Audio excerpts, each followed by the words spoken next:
I think I'm only doing 2. Okay.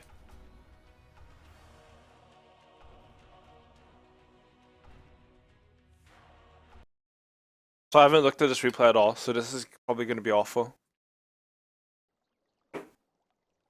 Yeah, I need like 2-minute break because yeah, my voice hurts.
All right, all right.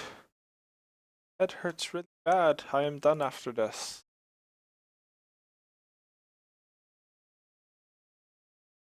Yeah, day 9 actually casted the AUI game back and start. Yeah, I beat the other guy. Amazing.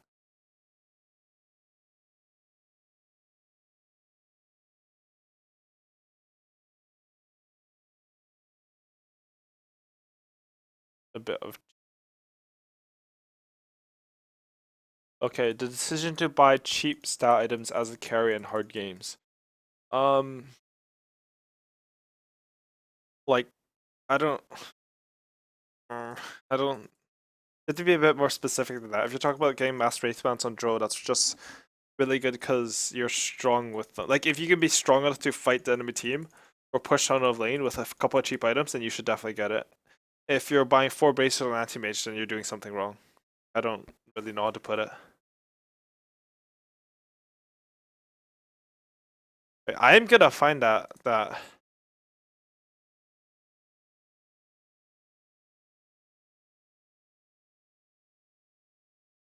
it was a CSO game.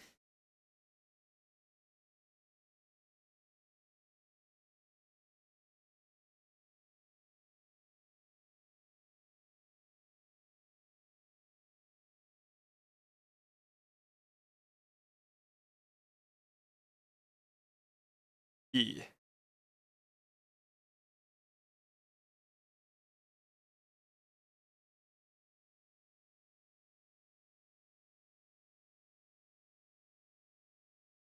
That's when we won the CSL with my team in Starcraft, my university, my first year of university, I think. Yeah. Alright, I'm gonna start the next replay in a little bit.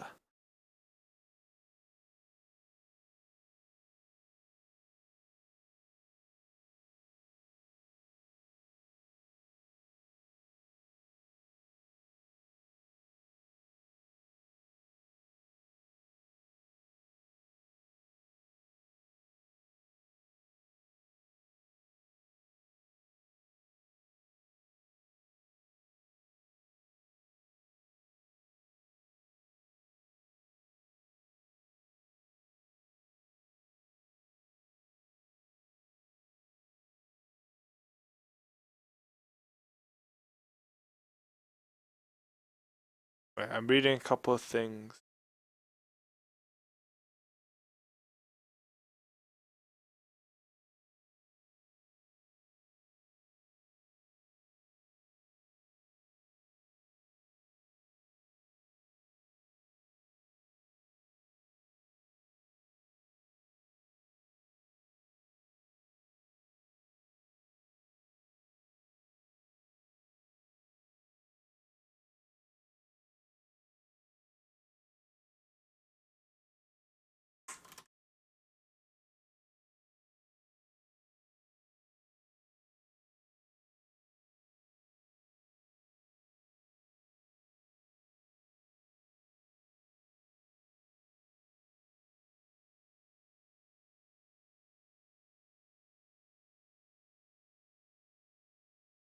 So I'm just replying to some Reddit DMs stuff.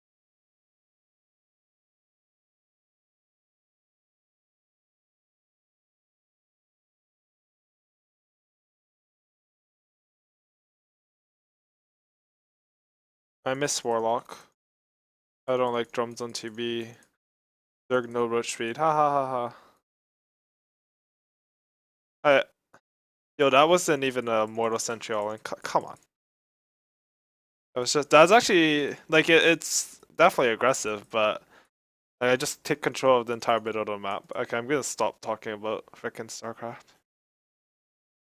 I hated how most pros play StarCraft actually, and I really just liked the approach to the game back then because like I was one of the only people who like abused upgrades back then, and like as soon as I switched to Terran, like all I built was Marines and I mass upgraded them.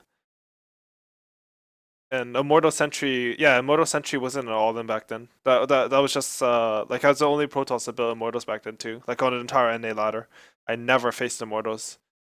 I never saw it. Like I built Immortals in PvZ and I built them sometimes in PvT, and I built them in PvP a lot, and no one did that, and I have no idea why it's so slow. Ring of Aquila sometimes on Terrorblade. I think he usually goes Ring of Aquila on Terrorblade. Sometimes if you want to rush the Manta, you just skip it because Aquila, it's a really good item, but it's quite expensive. And that wasn't a Mortal Sentry all-in, because now I just realized what you're talking about. Like that all-in is like 7 sentries and like 3 Immortals or some crap. Like that's not what that was.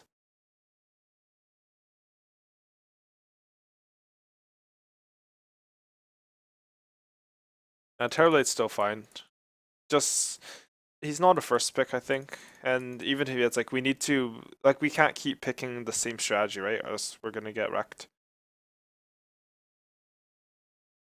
Yeah, Immortal Sentry's a forge opener. That was a 3-gate opener too. I think it was 3. I don't even remember what I did. I'm not even lying. That was so long ago. Right. Let's start this replay. So I'm going to focus on YDA. I think. I think. I think it's a bottom. Yeah, YDA. Apparently there's an offlane bottom. Alright. So in this new patch, the options for offlane are sort of increased that you can get to start. So one of the best. Okay, let's talk about the different options first. So how can I do this? Wait, if I put text on, how do I edit this? If I put text on, wait, no, there's a better way to do it. How can I need something to write on. Okay, So the options, is this even visible? Like I'm just gonna type in here. So options are boots, or you can get 2 ring of protection, region. These are the standard options. Stout plus ring of protection plus.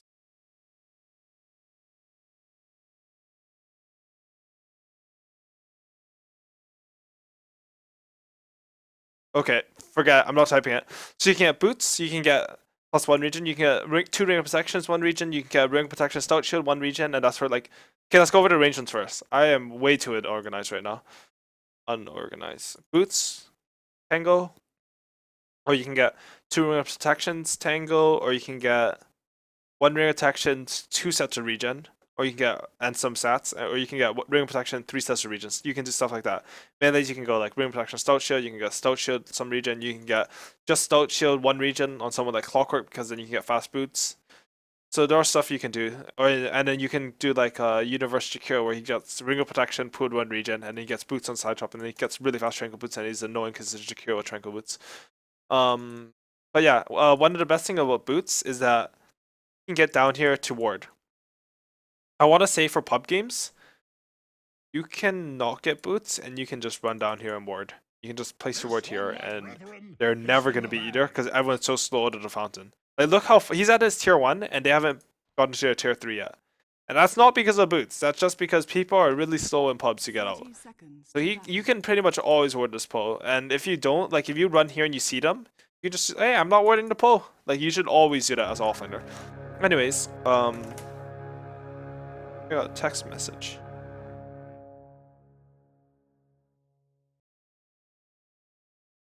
So you sort of want to look at the supports and how they're going to trade hits with you, because like is boots really gonna boots is good for if maybe if you don't have boots they can kill you, or if you have to move around the map a lot. It's definitely good for his pawn to be able to move around the map, but these supports even if you don't have boots, yeah, kill you not that good. Because boots doesn't help you if you're trading hits. Like if you hit him, he hits you, and you hit him, it's you. Boots is the worst to have. Because you could have like say circlet 3 branch. Oh, that's another build you can do. You can do like mass stats, like circlet 3 branch tango solve, which is actually really good on heroes like Puck and stuff. If you don't really want the ring protection. Anyways, ring protection is super good in this patch because 3 armor for 200 gold, which is ridiculous. Like it's approaching stout shield level versus heroes on melee heroes for cost, which is way too good. Anyways, okay, so I'm gonna talk. I want to pause this because I want to talk about the item choice a bit more because item choice defines your early game. And I need some water.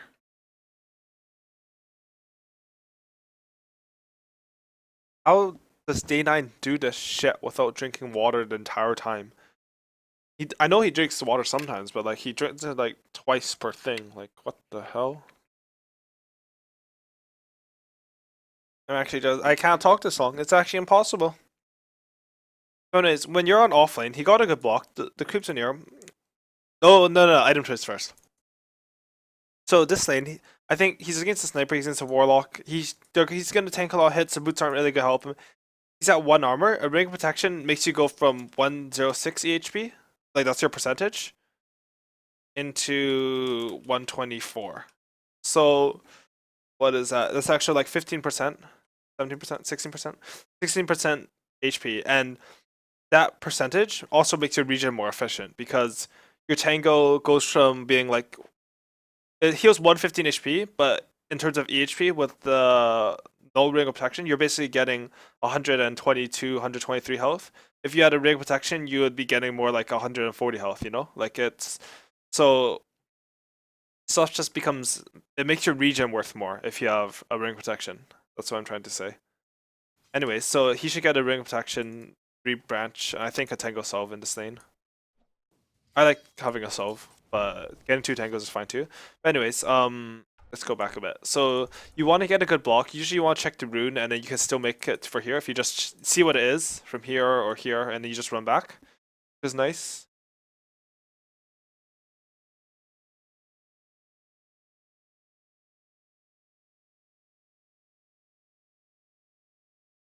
Yeah, that's a good point. The armor won't help against a warlock with W spam, but nothing does because that shit's OP, you know. That's a freaking OP spam spell. Freaking 90 mana, 145 damage. What the hell is that? 165 damage. Jesus Christ. I just. Holy shit. There's no way I should be doing this now. I actually can't think. Anyways, so we're gonna go here. He's like, oh, when you see this, when you see the creep wave here, you're like, and you have a ward here, and you can see they're not going for the pull right away, you're like, I won. This game is over. I've won the offlane. Because he should go for the last hit. Like, what are they gonna do? They're gonna run up and hit him. So if he were to stand here, if he stands here, wait. I'm gonna pause it. If he stands right here, and he starts contesting for CS, what are the options for the Radiant team? They can either out CS him, that's option one, or they can try to harass him, and the sniper can try to CS. If he's standing here, and this Warlock runs here and starts hitting him, then this range creep starts hitting the Warlock. And when your range creep starts hitting him, guess what's happening to your creep wave? Your creeps are still dying because his range is hitting yours. Range creeps do like triple the DPS of melee creeps probably. I don't even know. I just know that they're half as tanky, and if one goes against a melee creep, then they die at the same time. So they probably do double the damage to melee creep. Yeah, because they do piercing damage. Anyways, so if you're standing here and this Warlock hits you, your range creep's gonna start hitting him, and then your wave is gonna push, and then you're gonna get this wave. This wave is the wave's gonna stay up here. Because this goes back to what I talked about before. If your wave is here, this is too far up, right? They normally meet here. You need your creeps to take a bit more damage if you want the wave to stay here. Otherwise, you're going to get two range creeps. And, I mean, getting two range creeps is a bit of extreme, but you're going to have the wave maybe push back a little bit, because your wave, this wave here is going to get there before his wave here is going to get there. So, if you stand here, and he starts hitting you, and you hit him back a little bit, maybe you have your room protection, maybe you're a bit high armor, maybe he heals you, you have to use a bit more regen, but your range is hitting, you're getting a lot from the lane. And then eventually you're going to have it here, you're going to be able to last hit. So running away like this, so I'm going to count how much he misses when he backs off here. So he's blocking his wave, which is nice. Oh, he missed one creep, XP. Oh, he's giving him free XP, uncontested. Oh, he missed, oh. So he missed 3 creeps worth of XP. Plus sniper got 3 last hits that he could have contested. This sniper's 3-1. He missed the last hit anyways because he sucks. And also sniper's impossible to last hit with because there's no damage. But he has the best animations, who knows. He missed 3 creeps of XP. He should actually be level 2 right now. If they don't deny 2 melee creeps, or how does it work? If they don't deny a melee creep, or they don't deny,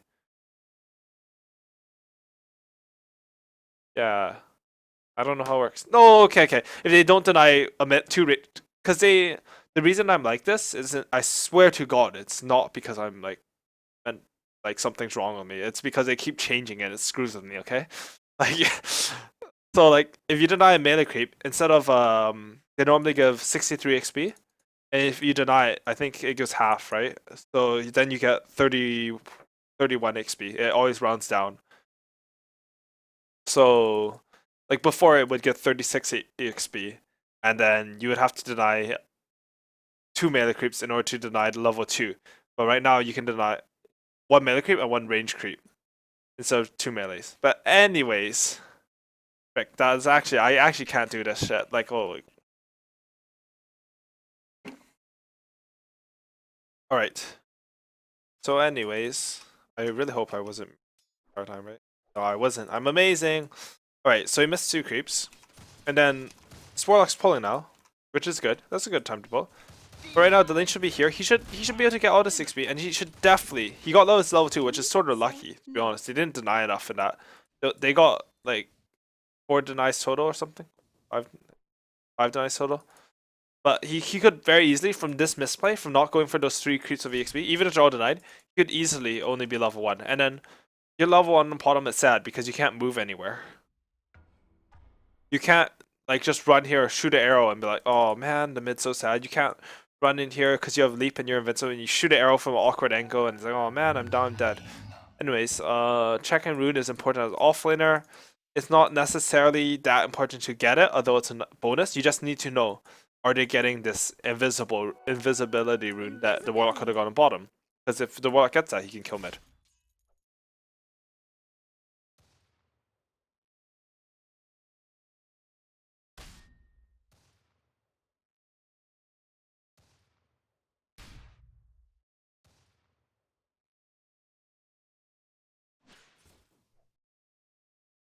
Alright, alright, alright. Blah blah blah. See the lane got back here.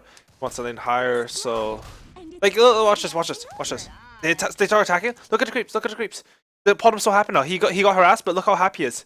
He should be so happy right now. Because like if that happened with a 4v4 creep wave, it would actually just make the lane push.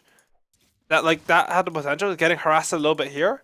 You lose one tango worth of regen, but you're potentially getting an extra wave of EXP and maybe a CS. So like he should be here. He should freaking if this sniper is here, like look at this shit. This sniper's here, you freaking hit him. Start hitting him. Beat on him. If this sniper fights you back, your two range creeps and your melee creeps, they're gonna turn on him. You want beat on him. Like they can't kill you. You have leap. You're invincible. You're actually freaking invincible. So you freaking beat on that sniper, and then what does like? There's nothing you can do. There's actually nothing you can do. You just hit him, and then you start contesting him with CS, and he's like, "What the hell? My supports aren't rapping on him. They're not hitting him from the back where they won't get creep." I go, "No, I'm just getting hit here. He's contesting from CS. It's a freaking offlane pod. I'm actually so mad at this game, and then they rage quit." And yeah, that's what happens. Anyways, so this is another option to do when their enemy's pulling. You can just go here and sap EXP, or the more common ones you just go here and sap for capture the 6p. But that's really important. So in the off lane, especially in pubs where they won't have perfect lane control, one of the most important things you can do is you piss them off. You go in positions where they can't hit you without taking your creeps, and then they're bad, so they're gonna hit you and take your creeps, and then your lane's gonna push. Their lane's gonna push towards you, and then you're gonna get EXP gold on their tower. You're gonna be happy. This problem could probably be level 3.5 right now. She could be out leveling the sniper. She could out leveling the dominate. She could actually be like level 4 right now, right? Like if she did everything perfectly, she would have the same XP as their mid, basically. Like a bit less because some creeps get denied. They pulled. They may denied extra creep there, but like you would own them. So like that's something that you need to do. You have to.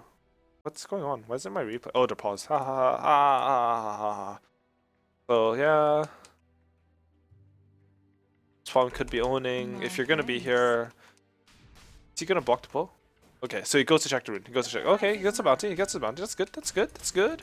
Take some rats. That doesn't matter. He eats a tangle. He's just okay. But look, this lane's back here. He's so sad right now. This lane, if he beat on the sniper here, this lane could be up here, and he wouldn't even have to check that rune because he'd be so happy. He'll be getting every XP here.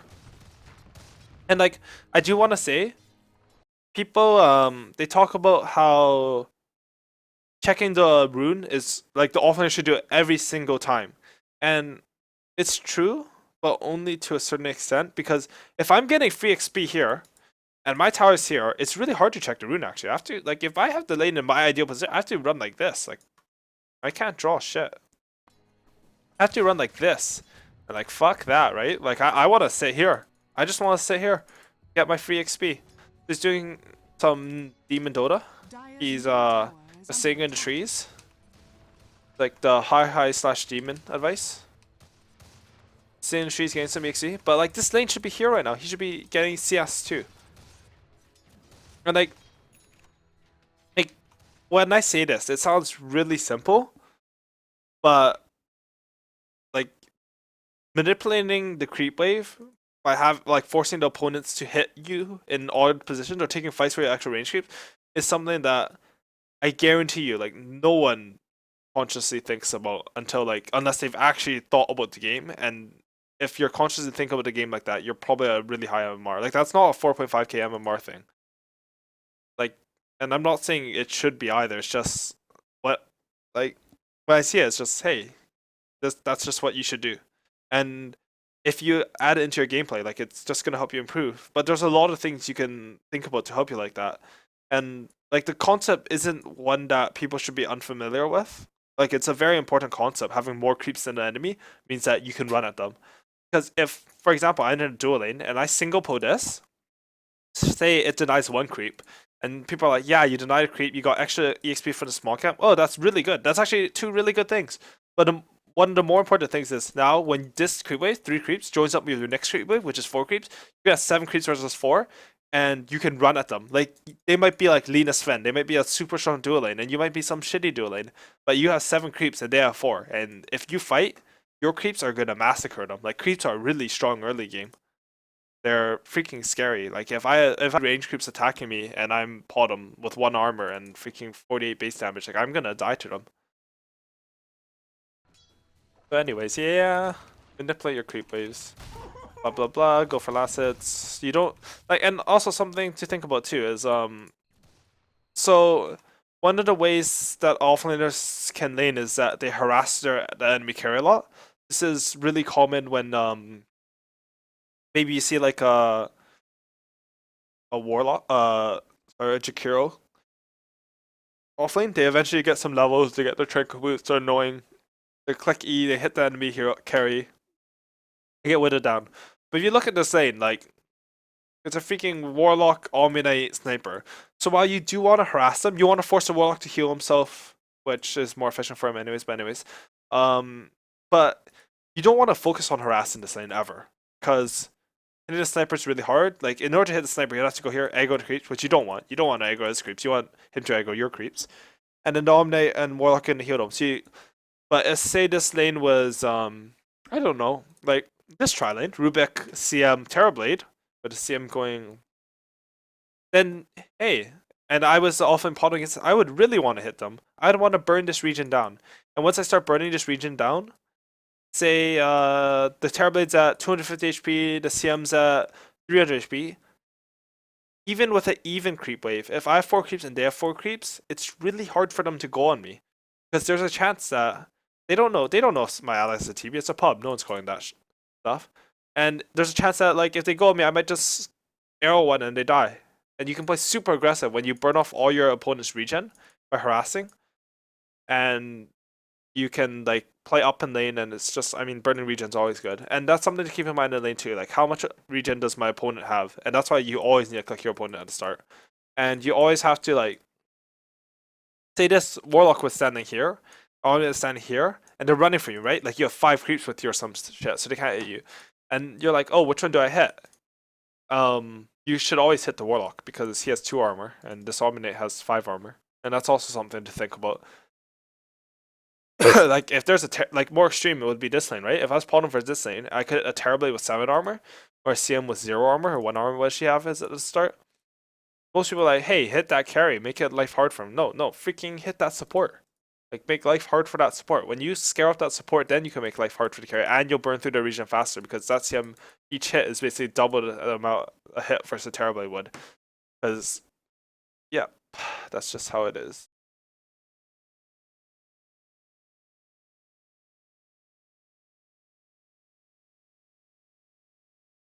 So anyways, one of the things I should probably talk about is like, hey, if you're saying the offlaner needs to make it so that you hit the creeps, how do I avoid that as a support? Well, you walk around these trees, and the lane's here, and the creeps are all here. The offlaner's here, and you just hit him from the side. And creep goes out 500 range, so the creeps are here, and you're hitting him.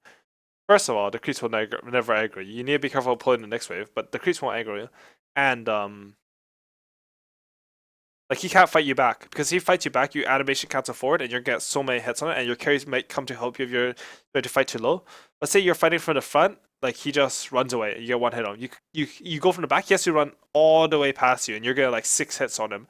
If you're here and I'm the offlaner's here, and you're wrapping rewind, you can literally get 6 hits as he goes back. You can get more than that. You can probably just solo him, like from 100 to 0 with auto attacks as a warlock or something. Well, maybe that's a big extreme, but anyways. But if you go from the front, like you're never soloing someone by just walking at them from the front unless they're like they have something mega wrong with them. Anyways, blah blah blah blah blah blah blah blah blah blah blah blah blah blah blah blah. Go forward, go forward. Asset tower, yay! Practice asset tower, good. Phase boots, wow. He has 4 CS and he still has phase boots. So if he got to lay back a bit more, you'd also have an earlier phase, which allows contest last hits. So it would mean that they can't kill him. Blah blah blah. Everything starts snowballing a little bit. Like everything sort of adds up a little bit. Oh no, he has to use sleep. He's out of regen now. It's a bit scary. Oh, he's going for the big arrow. He misses. He goes for the hook. He also misses. There's a Rubik there. They can't have smoked. They should have just smoked and lifted him, and then everyone's dead. Hey, Rubik, run in there. Oh no, Punch runs in instead. The melee.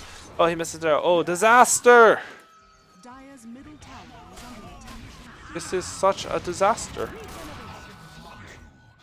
Alright. So what just happened? I don't really want to talk about it because I don't think it's going to be pertinent to learning. Like, The only thing you can learn from that is you lead with your range guaranteed stun on Rubik. You don't randomly send the arrow, especially if you smoke. Another thing you can take from it is if you look at when they smoked, if you look here, they're smoked at nighttime, which means that it's like it's this early game. It's not too bad. Like there's smoke review here, and they still can't see them. But this Rubik is leading smoked at daytime. He would see him before. If you're smoked at day, you see them before they see you. Because day vision is 1800, night vision is only 800, and smoke pop range is like 1000 or something. I don't even know what 925, 1025. Sorry, 1025. It was lower than that before, right? They changed that like a few patches ago. It actually screws with me. Dota always changes stuff. But anyways, you always want to lead with this, and then you'd lift him, you could hook him after that, or you could arrow him. Free kill, GG, goodbye. Eve game, I pissed you off too much here by making you hit me. Blah blah blah. Got a region so he lived. Yeah, nice. Go heal by TP. So it should give you awards. You can probably get awarded jungle maybe, or maybe not. I don't know. Anyways, yeah. So let's talk about this tower defense. So you know they're pushing here. This Rubik, Autumn. If Autumn can't get down earlier, like if this Rubik had TP'd, like you have to think. One of the other hard things in Dota, like I talked about how you have to make snap decisions, you have to coordinate with teammates, is that you have to also make those decisions really well, right? Like, and you have to predict. You have to freaking predict the future in Dota. Like that's so hard. Like when I played Starcraft, I saw them do something. And just, oh, let's go. I'm just kidding. You have to predict some stuff in Starcraft too. But anyways, this Rubik, if he TP's down to this tier 2 right now, he TP's right now, this push ain't doing shit. Because he's gonna fade both the creeps, and they're gonna pull to here, and they're gonna get 400 damage on my tower with these 3 heroes stacking this wagon, and maybe like one range creep stayed around because it's being obnoxious. Instead, he walks all the way to here, he walks here, and he decides to TP down to tier 2, and then oh, it's too late. It's too late. He needed this wave to be dead already when this wave came, because then he can defend. And then the result of that, this TP from here is that they get the tower. So you need to be mindful of how you want to approach the like TPing to defend and stuff like that. I'm so sleepy.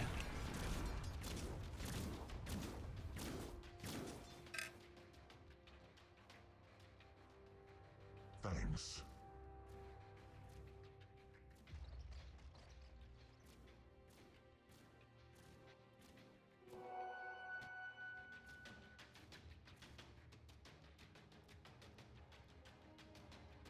Killing double kill. Alright, so blah blah blah blah blah. Pushing, you got a bash ring, good item choice, Aquila, good item. I like phase boots on Potom. I think she hits. Okay, I want to talk about phase boots for treads. People think that treads do more damage because you get attack speed. But no. If you go into a game and you create a hero with phase boots and a hero with treads, and you make them man fight, like usually they are pretty even. And Dota's sort of like it's a interesting game in that even if you have the higher DPS, you still have to be able to hit them, right? Like that's why range heroes at certain points of the game are a lot more effective than melee heroes, because the melee heroes can't hit them without getting kited and stuff, and you see lineups like that. That's why Bristleback's not completely OP, even though he has like plus 300 damage to no items at level 16, because it's hard for him to hit other heroes. So phase boots, they give you movement speed, which means that you're gonna get more hits off, your kiting's better, your chasing's better with like if you animation cancel with phase boots on and you keep hitting them, it's gonna be a lot better. Treads are basically only for one tankiness with 8 armor and tread swapping, so you can heal a bottle, you can cast more spells and stuff like that. Otherwise, usually phase boots are better. Phase boots are also better for farming if you don't have to spam something. So or stuff like that. Of course, this isn't like strictly true. If you go like phase on anti-mage, that's probably not good, because your item's going to be Battle Fury, which sort of tilts the favor in favor of treads because it only has plus damage. But if you go phase boots and then you get a say your first big item's gonna be okay. This is a bit extreme, but your first big item's gonna be Mask of Madness. Then you might want Phase instead of Treads. And I say that, and I'm thinking of Void with we should go Treads Mask of Madness because Sword needs a mana pool.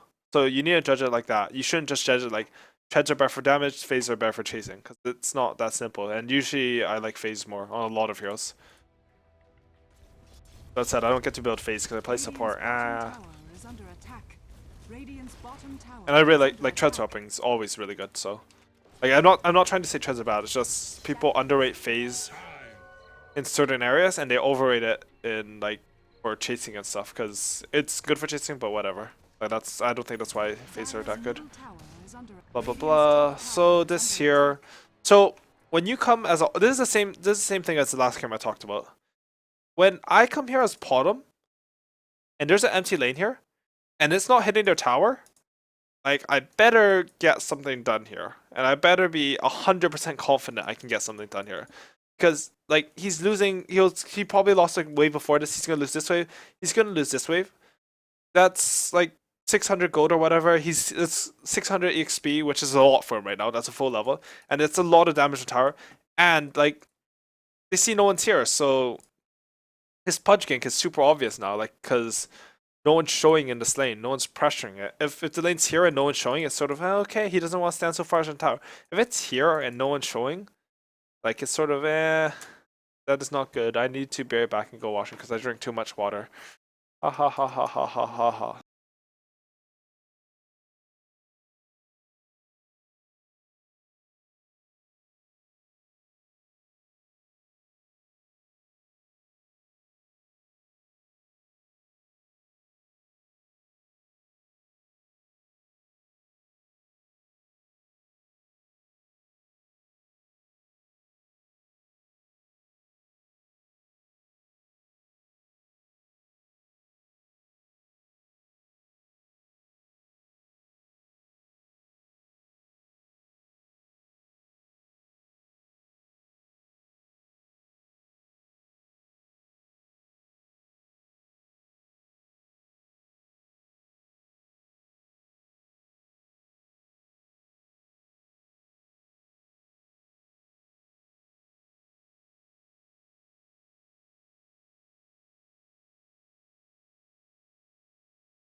Oops, I forgot to unmute. All right. I don't know what I was talking about. Anyways,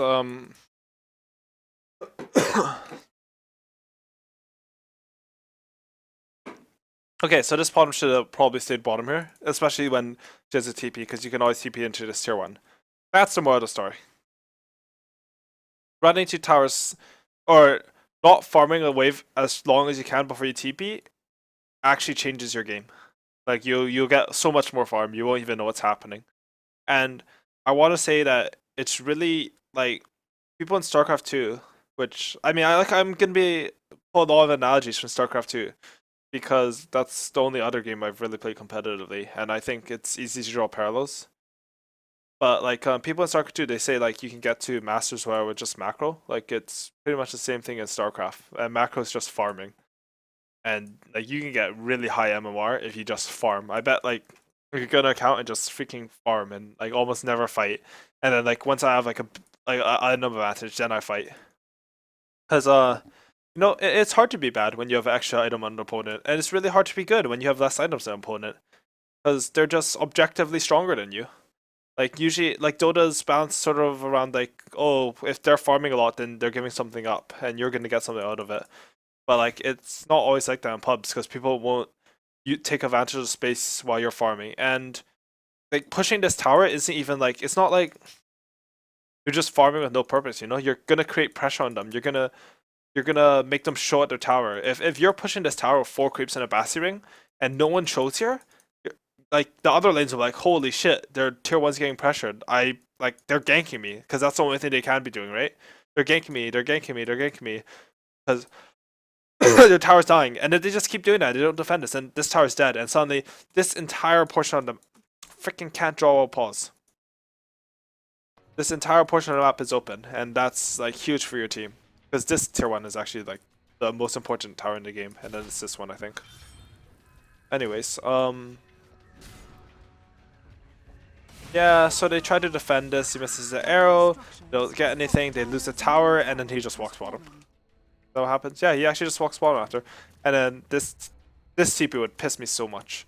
That would piss me off so much. Because like he could farm ancients instead, but instead he just TPs and farms to the lane or farming to push it. Which, I mean, sure, at least he's pushing, but there's no way in the actual game he should get this tower. Or maybe there is. Because, like, I don't know, no, there's no way. But anyways, while they do that, they're going for this top tower. Hey, good job, good job. They see, hey, they're pushing top. Do I care that they're pushing my tier 1? No. I don't care at all. I'm gonna push your tier 2. Yay! Dota 2, good game. Keep going, Terrorblade. You see your team fighting? Screw them. Keep going. Okay, now someone comes to defend. Oh, look, farm the jungle. And are they getting tier 1? Yeah, they're getting the tier 1. But who cares? Just got, like, if Terrorblade farmed it well, if he was a bit faster, he would have farmed these 3 camps. Would have got 600 damage on this. Wow. 760 damage on this tower. Terrorblade is OP, and this tower, and all they got from that was this tier 1. You got this tower, and most of the damage to this. And if Terrorblade TP'd down there because he knew they were going to push top, then he's a genius, but he didn't do that, so yeah. Anyways, blah blah blah, farm, where I'm supposed to look at bottom. So what is happening? And something I should say is that you do need to put enough heroes out of towers to sort of stun them if you can do so without risk of dying. So if they have like a Blink Ravage or something, or like some Puck or something, then you can't just sit heroes out of tower and try to spam it. But for example, if they're pushing your mid tier 2 and your carries here hitting their top tier 1, and you have like an ES Puck and you can just spam their wave, you're gonna make them take like extra 2 minutes to take this tower. And 2 minutes of like your carry hitting, you're gonna get that carry's gonna get their tier 2. He's gonna do damage to your tier 3 if you do that. And all they're gonna be doing that time is they get 1 wave every 30 seconds. You're getting a wave every 30 seconds here. Wave every 30 seconds here. Tower. This lane is probably empty, so it's equal. If say that's for the example. If they have 5 heroes here, 4, and you have 4 heroes here. If you have 5 heroes here, they have 5 heroes here. You're getting 1 wave here. They're getting 1 wave here. Everything's sad, they're getting pressure on your tower, everything sucks. You need a hero on the opposite side of the map in order to play proper Dota. If you don't have a hero split up and you're just 5-manning around, then like you're asking to lose in this patch. And yeah, that's just how it is. I mean, I don't want to say that like that's the only way you can win, because if you run around as 5 in a pub and you just keep killing people, you can definitely win that way. But your win condition is basically you have to run around as 5, and they have to run around in 5 and be weaker than your teammates and just run into you, or they have to like be like you 5-man here, you kill the carry, and then like their mid's like pushing here, and you like, oh, you 5-man trail like this and you kill him, and then their carry spawns, you 5-man back down here and you kill him, and during that you get objectives after each kill. Like that's the only way you can win like that, I think. And I say that, but there are times even with like when you start putting split push pressure on the map, there are times where of course you need to group up as 5 and just go for something. Go for an important objective. Get this mid tower, get this Roshan, do stuff like that. But I don't think you should ever go into a game and be like, I want to find my 4 buddies and I just want to sit within 500 range of them the entire game. Like that's a really bad game plan, and that game plan doesn't deserve to win any games. But yeah, this is good. See, he's got some pressure on top. The Warlock showing here. So teammates know, okay, if Warlock's here, there are 4 heroes. What the heck? There are 4 heroes. What the heck? I just opened like some Windows 8 stuff. There are 4 heroes on this side of the map, and that just gives information. That's good. You need pressure. Like people call it ratty, but like that's not ratting. Like creating pressure on towers. That's just proper Dota. It's pressure. You're putting pressure on people. Oh, oh, disaster. Fudge. We got a tower. Terribly. These honestly, these tier ones aren't worth that much. When I go over these replays, I really sort of just want to ignore fights. I don't care that much about them. I'm gonna watch them because they're interesting to me. And this Warlock's going ham. Upheaval. What? What? What is this shit? Upheaval them. Oh no. Why is Dire all not dead? Why are they all not dead? I'm just sad. He had like the best rock upheaval in the history of Warlock. And then he didn't have upheaval. Anyways. So, like going for these as Terrorblade, again, you have to think whenever you do something in Dota, like Dota's a very, min-max opportunity cost game. Like you have to know exactly when you make a move, you have to know what you're gonna get out of it and what you're gonna lose of it. It's going for this tower. Terrorblade died. Okay, so as Terrorblade player, I'm like, oh, okay, I shouldn't have died. That's bad. But then I have to think, should I have, like when I go through the replay, this would be our thought process. Like, oh, I died. Dying sucks. I don't want to die. So should I push this tower in a different way, or should I just not push at all? And the answer is probably like you should farm these 5 camps, most likely. That's gonna be your answer. But like if you had to push the tower, then yeah, maybe you can look at your positioning then. But if you go into a replay and you look for individual micro mistakes, I don't think you're ever gonna get better like that. It's like, so if I'm going over replay and I'm sniper, I'm like, I should have got this one last hit here. Like, sure, okay, I'm learning something. I need to go in single player. I need to practice some last hits a little bit. But if I look at a decision where I'm like, hey, I went to here and I stood in the trees and I stood there for a while instead of standing here and I lost skill speed, like, then you're actually learning something because that's something you can change in your gameplay. That's a decision you made. I missed the sun. Okay, whatever. Like, you need to get better at microing your hero. Like, whatever. That's not something for replay analysis. That's something for I can always get better at that. I don't even know if that makes sense.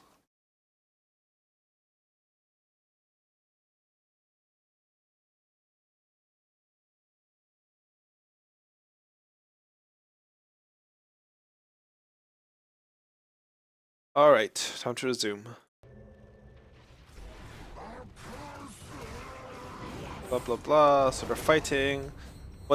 And then, okay, also when you go for fights, you have to think, what am I really fighting for? Because if you're fighting to keep them busy so your carry can farm up, or you're fighting to get picks, okay, good. If you're fighting to get a tower, okay. If you're fighting to defend a tower, okay. You're fighting for objective, you're fighting for ward control, you're fighting because someone's dewarding, okay. But if you're just fighting for the sake of fighting, I mean that's fun, and Dota should be fun. Like playing, if you're not having fun in this game, like you should stop playing. But like, that's not how you would improve. That's not a proper, like a good way to play. I guess I don't know, like how to. God damn. Yeah. Anyways, okay. Because like going for this pick, you have to know. Oh, I'm going for a pick, and then what am I getting? Like, and then your next thought is, if you can get the pick, your next thought is, okay, what are we gonna do now? What am I getting out of this? And if it's just to kill the enemy carry, that's fine. But you should know that. You should know when you go for it. And if you go like 2 heroes here and you kill their carry, and you die, both of you, because they TP 2 heroes and they kill you, but your carry's pushing their top tier 1, you should be like, hey, we traded 1 for 2, but we're winning the game. We created so much space. We forced them to TP, stuff like that. When you do this, and you see, okay, watch this. This is something people don't think about.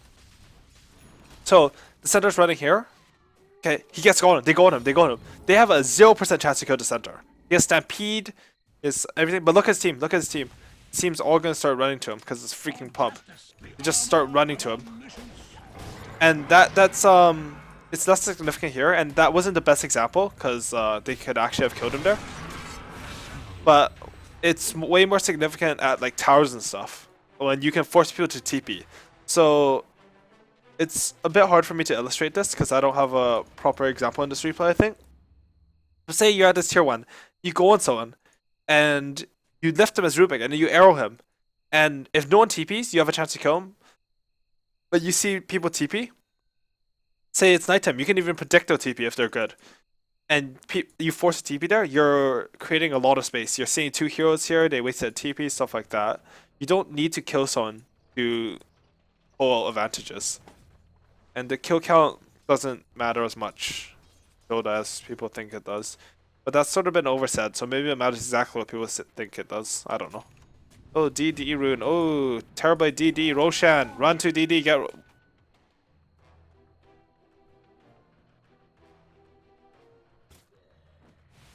Anyways, Podden farming, going for Diffusal, good item choice. I like the fact that, I haven't been focusing enough on this Podden.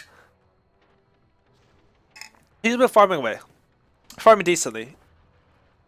If she did a bit better in lane, it would have been meant that she could do a bit better mid game, and she would have quite a bit more farm now. She could even be approaching a Diffusal. I like the choice that she got to get drums, because if you don't get drums, you're a bit not really that tanky, and let's be honest, like, if your inventory is phased with Diffusal, like, that really sucks to have it as an inventory. You sort of want these small bridge items in order to get further. Okay, oh, big arrow! Boom! Burst that Warlock before rock! Oh no, disaster! Oh, did he steal it? Oh god. So good. Rock? Yeah, you actually can't fight them, I think. But, what's Terrorblade doing? He is coming to the fight! They're creating space for Terrorblade. He's pushing their base. This tower is dead. No, he's... Frick. Like, do you get... I don't know, like, but this... So if Terrorblade didn't come to that fight, that's why, as carry, you really, really have to think about what you're going to do if you come to a fight. Terrorblade didn't come to a fight, this tower would legitimately be dead. His team would have stunned him for long enough that this tower would be dead, and if he had a TP instead of this Poor Shield or Coilman Blade, I would say getting rid of Coilman Blade is okay now, because you have enough damage. I would personally sell the Poor Shield because I'm greedy.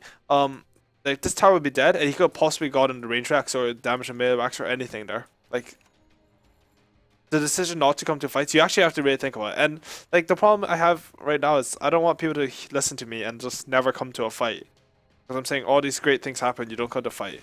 If you go to a fight and you get 2 kills and you save a teammate, like, that's way better than farming whatever. But you do have to, like, split pushing, getting farm on our side of the map is really good. And see, these are the things that you can go over in a replay. You can go over stuff like this. You can go over, should I have come back here? Yes? No? Okay. Why? Oh, that was really cool. Locandero. But, like, you can't really go over in the replay like, oh, I should have cast my Crystal Nova better. I mean, you can, but it's not going to help you improve.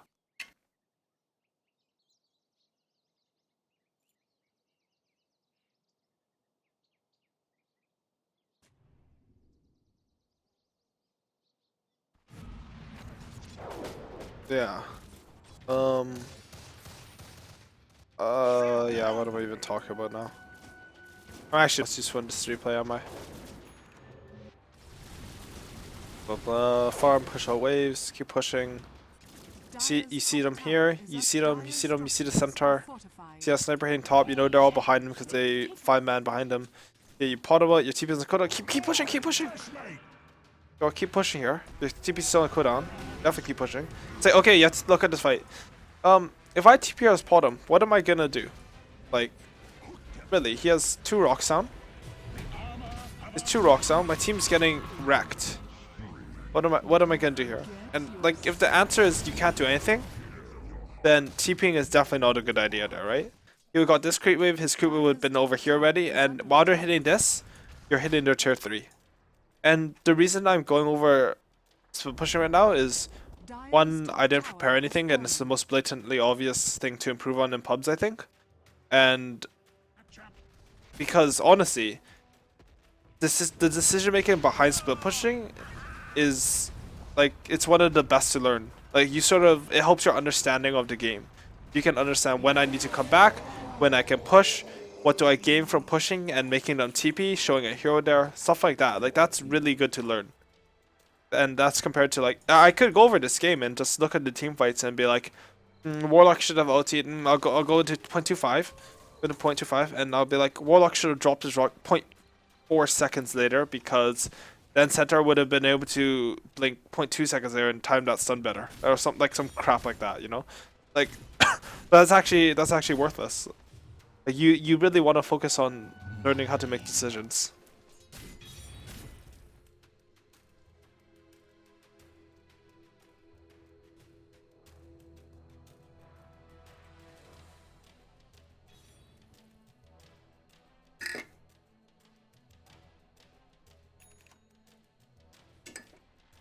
All right.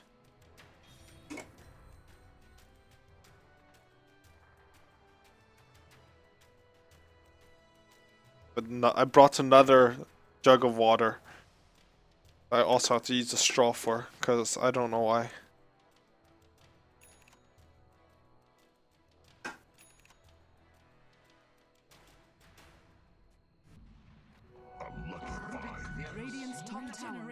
And like, I don't want people to take the split pushing like, okay, I should only split push, I shouldn't team fight, because like, if your team's getting mad at you, okay, I'll talk about this now. I'll talk a bit about this now.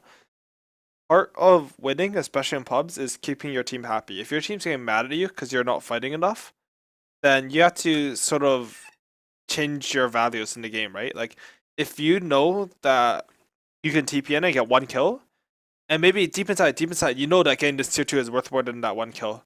But your team's sort of like, we really need to kill them, then maybe getting that one kill is fine. Maybe it's better for your team morale. Maybe it'll help you more overall in the game.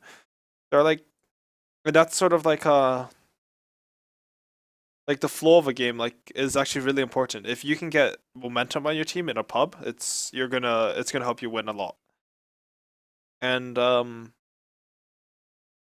one of the things I hear people complain about is like being in the trench, and like I think it's like to an extent it's true. You get shitty allies, you get bad, but you get really bad allies at like a lot of MMRs. Like you get bad allies at where I am, and like you're gonna get them forever because that's just how Dota is. People have off games and they play. Like people will play 500 MMR worse than what they are, and sometimes they get carried by someone who's 4K. Like it's ridiculous how hard it is to use an MMR system to base on skill in Dota. But anyways, the problem I have with people who complain about the trench is that they're the people who will never try to make the game easier for their allies. They're the people who say, "Oh, I'm in the trench. My freaking Pudge mid is trying to feed," and or some like he's not doing well or something. He's not owning him 1v1, but they're never the person who will like sort of sacrifice and gank for him or something like that and be like make it easier for him to farm, stack a camp for them. Like I will never see that out of a player like that. I think I've never, or like I mean, this is from my personal experience too, so maybe I'm a bit biased here, but like part of winning at pubs is making it easier for your team to play, and I think that's very important. And if you start a game by calling your team like Peruvians or you guys suck, like you deserve to lose. Like I don't care how good you are. Gonna get Roshan. He picks up Aegis quickly. Good job. They fight. Boom, boom, boom, boom. Oh, fighting versus team isn't so easy because their team fight sucks at team fighting. Aegis. Blah, blah, blah. But they start owning. Okay. Apparently there's only an Omni and Rubik alive. So yeah, he has Purification, Ownage Spell, Arrows to Golem, boom. Team wipe, show fight recap.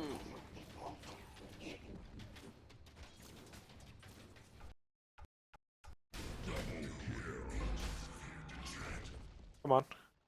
Show fight recap. So we're gonna see what happened there. So that was really good for the Dar team. They got Roshan too on top of this.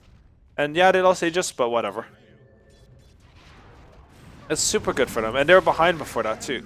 Right? Is that Radiant? Yeah, so they're behind, so they get even more. And yeah, losing Terrorblight sucks, but it's okay, it's fine. So that's one of the things that you can oh my I actually have no points to make about that. They took a good team fight, good for them. One of the things that they did really good there is that if you can kill Roshan fast before they can get you, sometimes they get desperate and they get baited into a bad fight. So one of the things that you can do with objectives is if you can bait the team into a bad fight. If you have some Tidehunter Enigma bullshit team fight thing and they try defending a tower, you're gonna crush them. So you can like keep slow pushing a tower, and if they aren't good and not using split push properly, then they're gonna lose to it. Okay, so let's look at this bottom. So bottom 500 HP, blah blah. Gets hexed. Oh no! Shoot arrow! Oh no, too slow. It's okay, she lives. Okay, she's sticking around, someone's messaging me. He wants to play. Radiant's bottom tower has fallen. I'm gonna end this in 5 minutes. I wanna play Dota. Structures are fortified. Okay. Blah, blah, blah. Nothing else. What else will there be in this replay? I'm gonna go through this at AX. If I don't see anything extremely interesting, I wanna go play. Because my head hurts too much to keep doing this. And I think I've figured out that unless I'm having an extremely good day mentally, I don't think I can do more than like a couple hours of this. Yeah, actually, it's pretty draining. Farm. You should think about item choices. Going Manta good. It's okay, it's okay. It's not. I think you want some more damage though. It's okay to not really go damage because you have a Terrorblade who does a lot of damage, but it's nice to have a secondary source. Okay, take a good team fight. Okay, I'm done with this replay. So yeah, that's yeah, I do go to UBC. I went to UBC. I don't know if I'm still enrolled. Who knows? Anyways, that's probably going to be all I'm gonna do for today in terms of replays. I will find a way to upload these to YouTube somehow, I think, I hope. It's probably just gonna be awful. I'm just gonna probably upload the entire thing because I don't know how to do anything, but I'm probably gonna try to do that. Alright, so I'm gonna restart my stream so I can cut the VOD earlier. And yeah, how do I do this? Restart stream. Start stream. I am bad with computers.